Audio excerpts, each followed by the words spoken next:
Hello, good morning बच्चों। आज मैं आप लोगों को क्लास 12 का वेक्टर अलजेब्रा बताने जा रहा हूँ।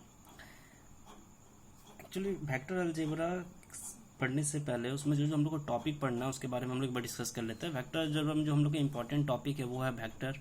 पहला, representation of vector, position vector, direction cosine and direction ratio, type of vector and concept of free vector. तो ये जो टॉपिक है इस पर हम लोग डिस्कस करेंगे एक एक करके, ठीक है।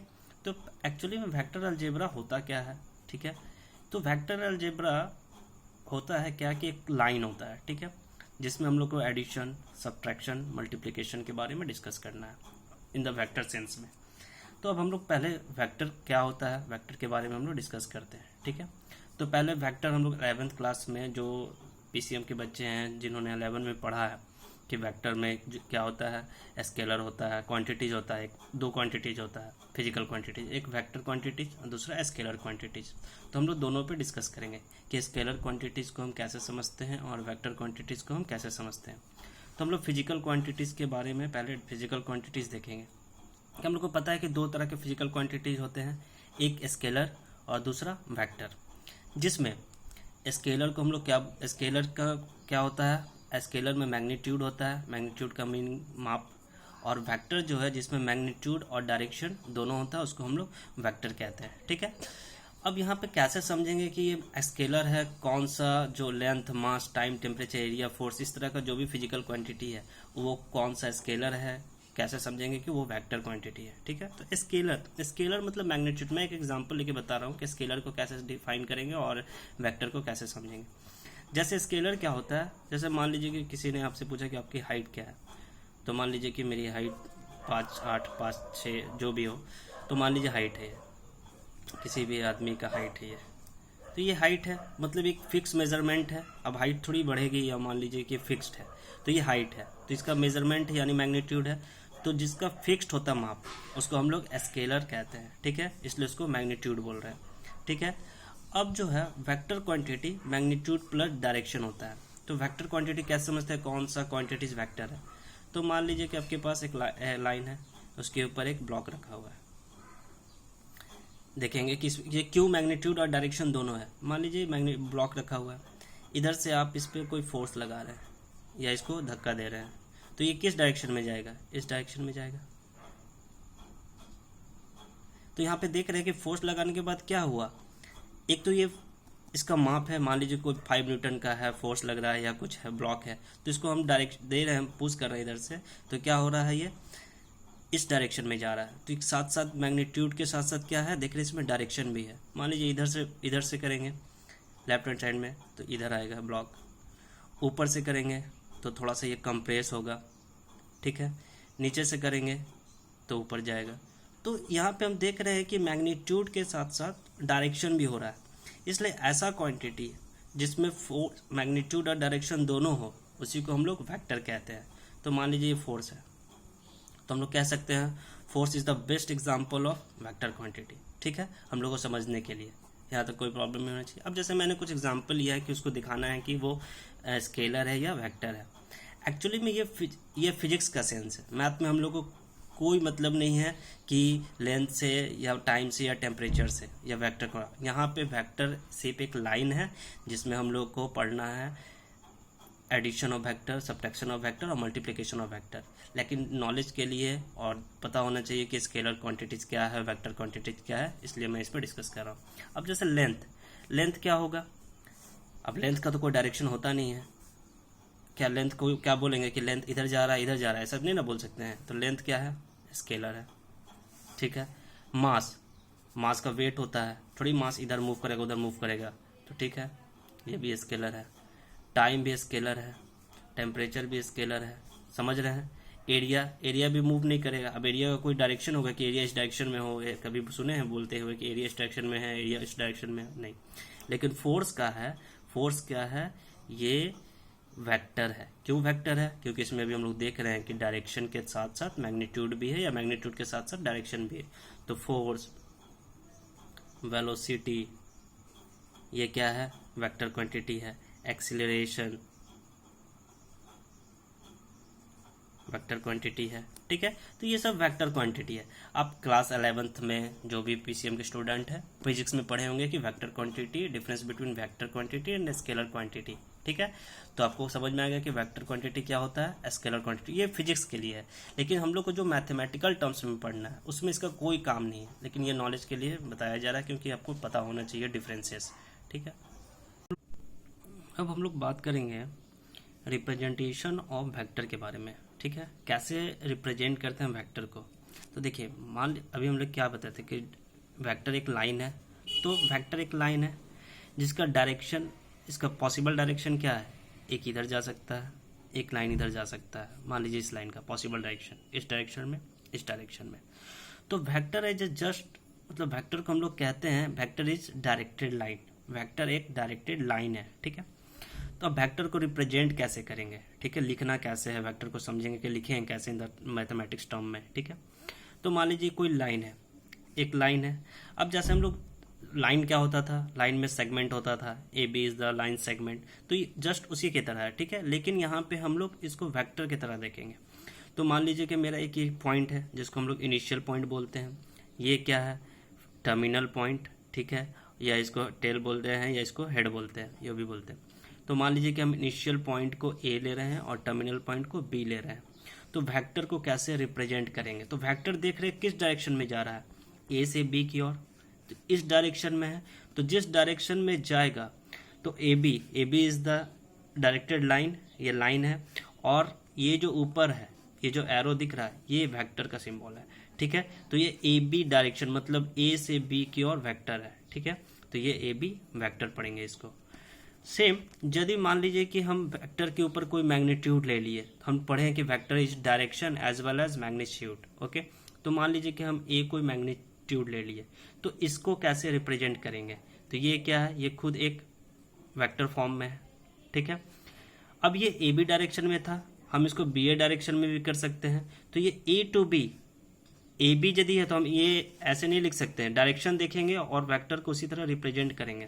तो यहाँ पे देख रहे हैं बी ए है, तो बी ए को देखिए ए के ऊपर इसका हेड है, तो यानी ये बी ए डायरेक्शन है, बी से ए की ओर जा रहा है, ठीक है। अब हम लोग मैग्नीट्यूड जानते हैं कि वेक्टर में डायरेक्शन भी होता है और मैग्नीट्यूड भी होता है। तो अब हम लोग मैग्नीट्यूड ऑफ वेक्टर के बारे में डिस्कस करेंगे। तो मैग्नीट्यूड ऑफ वेक्टर होता क्या है, length of directed line is magnitude of vector. जो लेंथ ऑफ डायरेक्टेड लाइन है, ये जो लेंथ है डायरेक्टेड लाइन का, वही उसका मैग्नीट्यूड होता है। तो हम क्या बोले, ये जो लेंथ है यहाँ से यहाँ तक, तो ये ए के बराबर है, यानी ए वेक्टर के बराबर, यानी ये इसका मैग्नीट्यूड है। तो इसको हम डिफाइन कर दिए हैं कि length of directed line is magnitude of vector and is denoted by modulus of A B. Magnitude को हम कैसे डिनोट करते हैं, मैग्नीट्यूड ऑफ ए बी। यदि ये कब लिखेंगे, यदि मेरा डायरेक्शन इस फॉर्म में लिखा हो, ए टू बी, तो ये इस फॉर्म में लिखा हुआ है, तब मॉडुलस ऑफ ए बी, ठीक है। तो ये vector of magnitude of vector हुआ ए बी।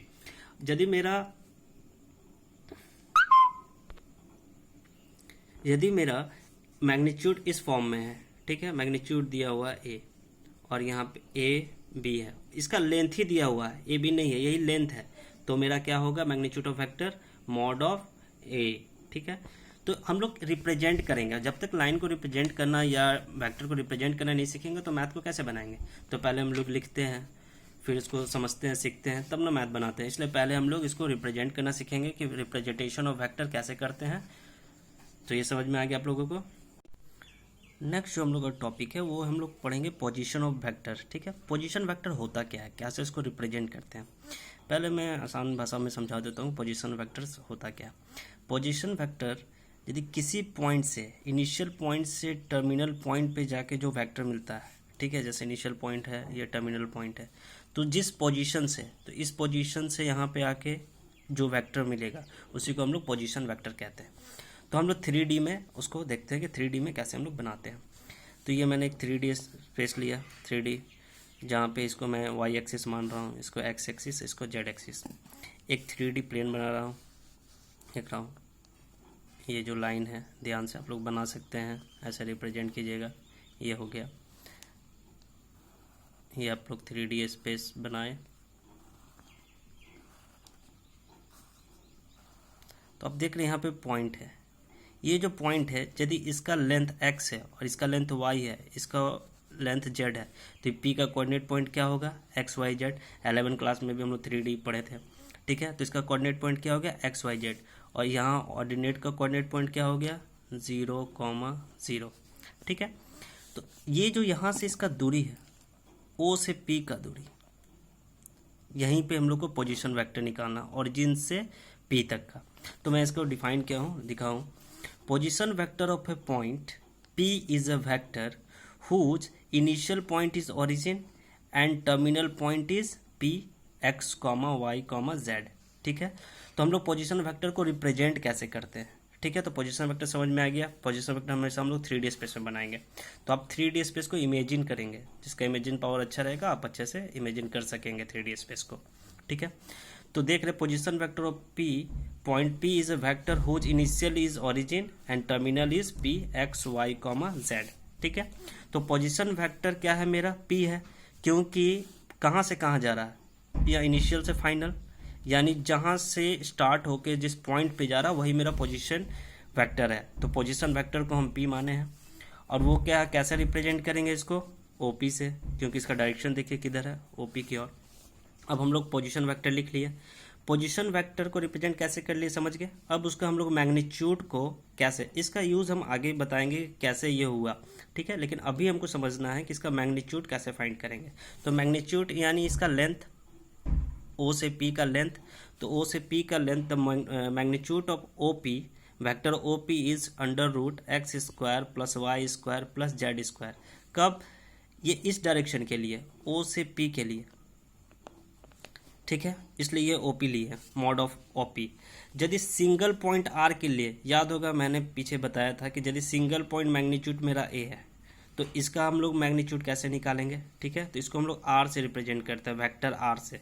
तो vector R is √x² + y² + z², ठीक है। तो अभी हम लोगों ने क्या क्या पढ़ा, रिप्रेजेंटेशन ऑफ वेक्टर पढ़ा, पोजीशन वेक्टर पढ़ा, और वेक्टर का फिजिकल क्वांटिटीज़ पढ़ा, ठीक है। तो मैंने एक एग्जांपल से देखता हूँ कि आप लोगों को आता है कि एक एग्जांपल समझा देता हूँ कि रिप्रेजेंट करना है 20 kilometre is 45 degree east of north. क्या क्या हम लोग रिप्रेजेंट पढ़े हैं, तो हम लोग रिप्रेजेंटेशन कैसे करेंगे वेक्टर को वो दिखा रहे हैं। क्या बोल रहा है, represent 20 kilometre is 45 degree east of north. तो हम लोग पहले बना लेते हैं, ये ईस्ट होता है, हम लोग को पता है, साउथ, ये नॉर्थ, ये वेस्ट इधर, ठीक है। कितना बोल रहा है, 20 kilometre is 45 degree east of north, east of north, north से ईस्ट की ओर, यानी यहाँ 45 डिग्री, ये, ठीक है। और कितना डिस्टेंस है, 20 किलोमीटर। तो मान लीजिए कि 20 किलोमीटर है, तो ये है 20 किलोमीटर मानते हैं स्केल से कुछ भी। तो ये, तो मेरा डायरेक्शन देख रहे हैं, तो हम लोग डायरेक्शन को रिप्रेजेंट करने, वेक्टर को रिप्रेजेंट कर सकते हैं इस तरह से, ठीक है। गुड मॉर्निंग बच्चों, आज मैं आप लोगों को वेक्टर अलजेब्रा का direction cosine and direction ratio बताऊंगा, जो कि काफ़ी इंपॉर्टेंट है, इससे काफ़ी क्वेश्चन आते हैं एग्जाम में। तो direction cosine and direction ratio से पहले मैंने बताया था रिप्रेजेंटेशन ऑफ वेक्टर कैसे होता है, ठीक है। पोजीशन वेक्टर के बारे में डिस्कस किया था। तो अब direction cosine and direction ratio के बारे में डिस्कस करने जा रहा हूँ। तो पहले मैं एक 3D स्ट्रक्चर बना लूँगा।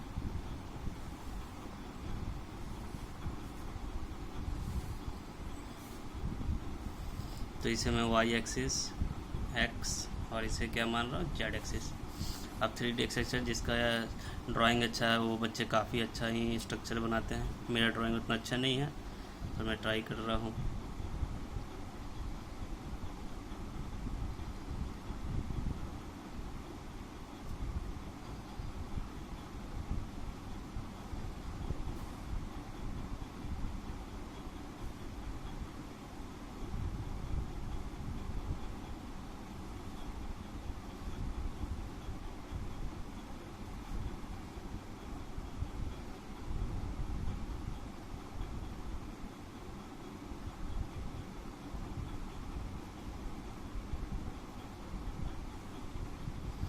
एक मैंने 3D स्ट्रक्चर बना लिया जहाँ पे पॉइंट P है, जिसका कोऑर्डिनेट हम लोग जानते हैं क्या होता है, x, y, z। Position of vector में पढ़े थे, ये 0 है, यहाँ से ये x है डिस्टेंस, ये y है, और ये क्या है, जेड है, ठीक है, ये जेड है। तो हम देख रहे हैं कि क्या करेंगे, ये ओरिजिन है, ठीक है, मान लीजिए ये ओरिजिन है, तो हम यहाँ से एक्स एक्सिस से, और ये क्या है, position vector, OP, OP position vector, ठीक है, ओपी क्या है, पोजीशन वेक्टर, ठीक है। तो ओपी के साथ हम एंगल बनाएंगे यदि एक्स एक्सिस का, तो उसको हम अल्फ़ा ले रहे हैं, ठीक है, एक्स एक्सिस के साथ पोजीशन वेक्टर का अल्फ़ा।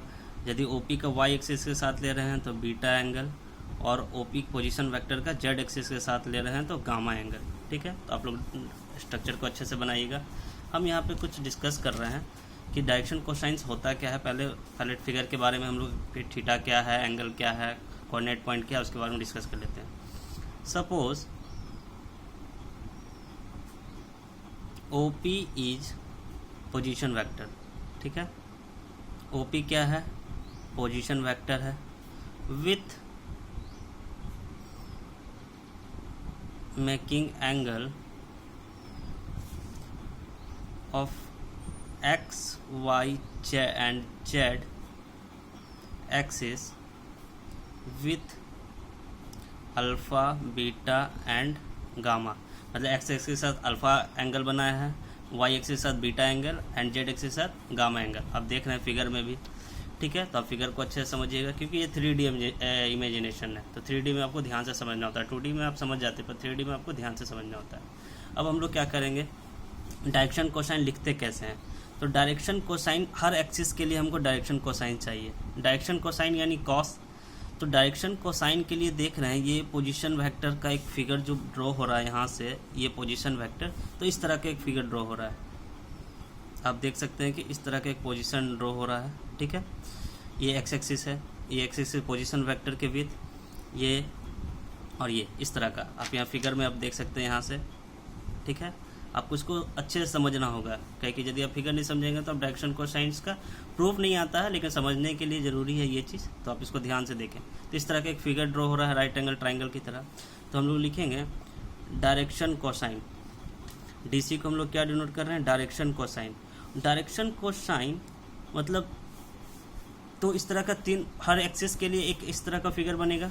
तो मान लिया हम एक्स एक्सिस के लिए पोजीशन वेक्टर के विथ एक इस तरह का फिगर बनाए, तो direction cosine of cos x क्या होगा, cos x equal to, cos x का क्या होता है, बेस। तो बेस क्या है, यहाँ पे इसका बेस क्या है, एक्स एक्सिस है, ये जो बेस है इस पे, तो ये बेस क्या है इसका, एक्स, और इसका हाइपोटेनियस क्या है, मैग्नीट्यूड ऑफ आर। क्या जानते हैं हम लोग, पोजीशन वेक्टर में पढ़े थे कि ये आर होता है, ठीक है, मैग्नीट्यूड ऑफ आर, ठीक है। तो कॉस एक्स बराबर एक्स बाई मॉड आर। उसी तरह कॉस वाई बराबर क्या हो गया, y by mod r, and cos z बराबर क्या हो गया, जेड बाई मॉड आर। यहाँ पे एल अब हम लोग बोलेंगे, here l M N are the direction cosine. हम एल को बोल रहे हैं डायरेक्शन कोसाइन, तो एक्स एक्सिस वालों को हम एल बोल रहे हैं, इसको एम बोल रहे हैं, इसको एन बोल रहे हैं। ये बोल रहे हैं कि here l M N are the direction cosine. L M n यहाँ पे क्या है, डायरेक्शन कोसाइन है, ठीक है। तो मॉड आर का वैल्यू हम लोग को पता है। मैग्नीट्यूड ऑफ आर कैसे निकालते हैं, कोऑर्डिनेट 3D पे। तो मैग्नीट्यूड ऑफ आर का मतलब x square plus Y square plus Z square, यही होता है। अब हम लोग डायरेक्शन रेशियो के बारे में बात करेंगे। Direction ratio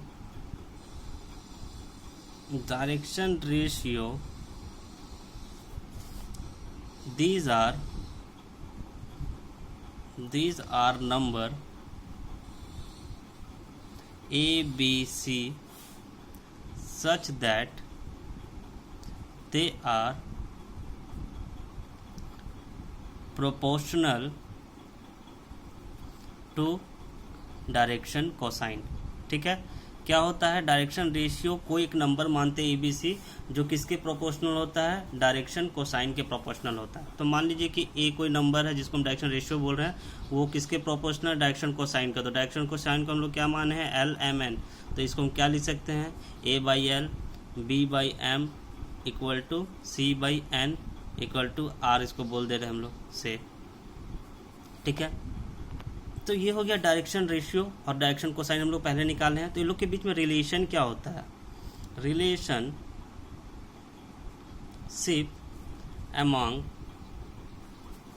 direction cosine and direction ratio.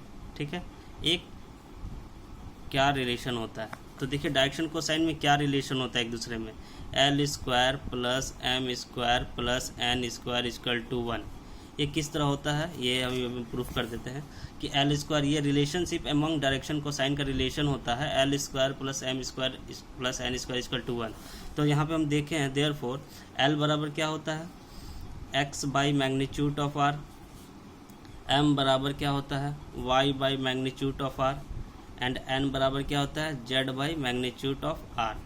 तो हम यहाँ पे इसको लिख सकते हैं एल बराबर x by magnitude of r का मतलब क्या है, अभी मैंने पोजीशन ऑफ वेक्टर में बताया था, X square plus Y square plus Z square, comma M बराबर Y divided by X square plus Y square plus Z square, and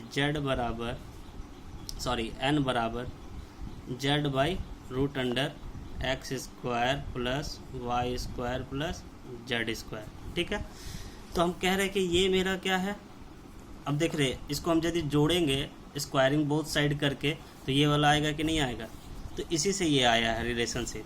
तो हम यहाँ पे लिखेंगे here l M N are direction cosine and A B C are direction ratio.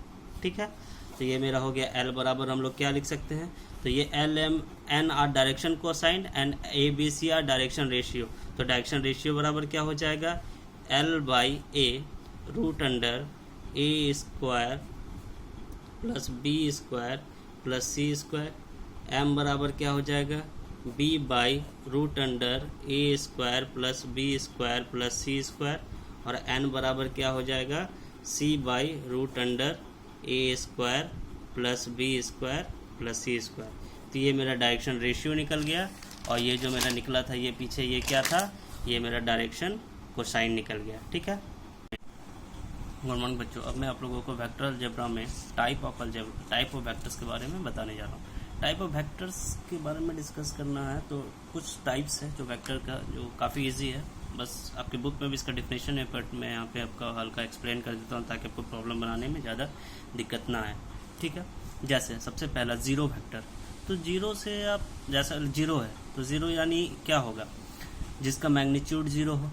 अब vector है यानी magnitude zero है, किसी भी वेक्टर का यदि मैग्नीट्यूड जीरो है तो उसको क्या कहते हैं, जीरो वेक्टर कहते हैं। और एनी डायरेक्शन मतलब कोई वेक्टर जिसका कोई भी डायरेक्शन हो बट कोई मैग्नीट्यूड नहीं हो तो उसको क्या कहते हैं, जीरो वेक्टर कहते हैं। और एक तरह से जिसका इनिशियल पॉइंट और फाइनल पॉइंट कोइंसाइड कर जाए, मतलब ये इनिशियल है और यही फाइनल है, कोइंसाइड कर गया तो उसको और जीरो वेक्टर और नल वेक्टर भी कहते हैं। ठीक है, कोई दिक्कत। दूसरा है यूनिट वेक्टर। यूनिट वेक्टर मतलब जिसका मैग्नीट्यूड यूनिट हो, ये नहीं कि एक हो, यूनिट हो। जैसे मान लीजिए एग्जांपल ले रहे हैं कि मान लीजिए मेरे घर से कोई ऑफिस है, यहाँ ऑफिस का दूरी 1 किलोमीटर है, यानी 1 किलोमीटर नहीं 1 यूनिट है, मतलब 1 यूनिट डिस्टेंस होगा, 1 यूनिट डिस्टेंस है, इसी को हम लोग यूनिट वेक्टर कहते हैं। ठीक है, जैसे मान लीजिए कि unit vector of direction of A is denoted by A cap. Unit vector को हम लोग किससे डिनोट करते हैं, ए कैप से।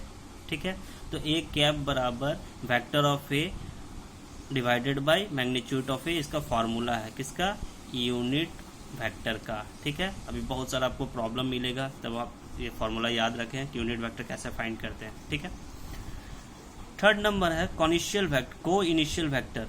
ठीक है, तो two vector same initial point, मतलब ऐसा वेक्टर जहाँ पे दो वेक्टर है जिसका इनिशियल पॉइंट क्या है, सेम है। जैसे देख रहे हैं ये वेक्टर है जिसका इनिशियल पॉइंट ए का और वेक्टर बी का इनिशियल पॉइंट सेम है, दोनों एक ही जगह से वेक्टर निकल रहा है, तो उसी को को इनिशियल वेक्टर कहते हैं। ठीक है, नेक्स्ट जो है वो है कॉलिनियर वेक्टर। कॉलिनियर वेक्टर किसे कहते हैं, टू और more vectors are parallel in the same line. यदि दो वेक्टर आपस में पैरेलल है, पैरेलल का मतलब ये दोनों आपस में इंटरसेक्ट कहीं पे नहीं करेगा, तो whose vectors are collinear vectors, मतलब वैसा वेक्टर जो सेम डायरेक्शन में है या सेम लाइन में है। ठीक है, डायरेक्शन नहीं सेम लाइन में हो तो उसको क्या कहते हैं, और पैरेलल हो तो उसको हम लोग कॉलिनियर वेक्टर कहते हैं। तो कॉलिनियर वेक्टर का फॉर्मूला क्या होता है, vector A equal to lambda of vector B. यार लैम्डा क्या है, स्केलर है, लैम्डा क्या है, स्केलर है, ठीक है।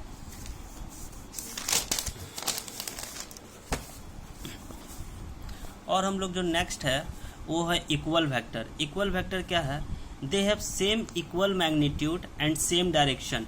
मतलब इसका क्या है, डायरेक्शन भी सेम होगा। यदि ईस्ट की ओर जा रहा है एक वेक्टर तो दूसरा भी ईस्ट की ओर जाएगा, गोज टू ईस्ट।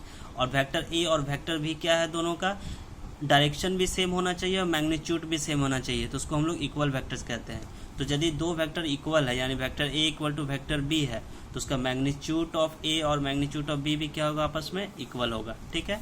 जो नेक्स्ट है मेरा वेक्टर वो है नेगेटिव ऑफ वेक्टर।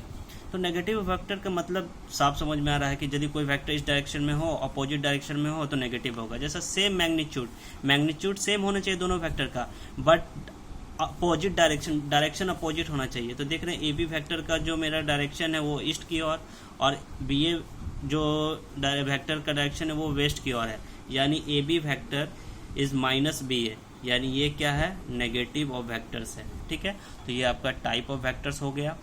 उससे पहले हम लोग direction cosine and direction ratio के बारे में डिस्कस किए, उससे पहले पोजीशन वेक्टर के बारे में डिस्कस किए।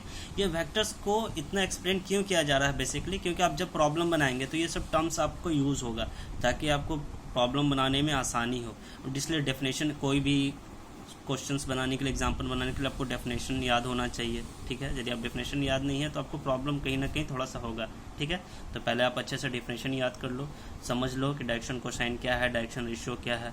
और यदि कोई दिक्कत होता है, कोई प्रॉब्लम होता है, तो आप मुझे मैसेज कर सकते हैं मेरे यूट्यूब चैनल पर, ठीक है।